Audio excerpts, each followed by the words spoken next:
So many people have trouble sleeping that it's something that clearly we don't know enough about how to sleep appropriately.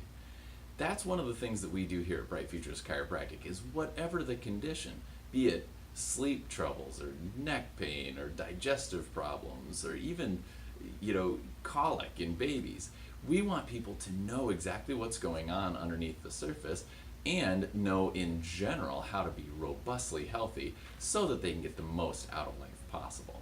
Now, education is one of our biggest pieces around here. That's why every month we're doing body signals programs. Twice a month we're doing our Better Results Faster workshop. I take people out to dinner and do Thrive workshops where we teach people the foundations of being robustly healthy.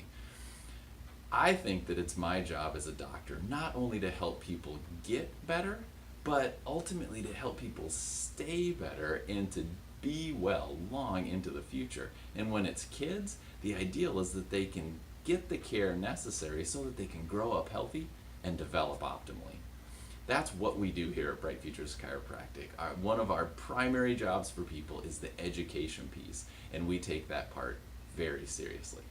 I'm Dr. Chris Grier, Bright Futures Chiropractic. Enjoy your day.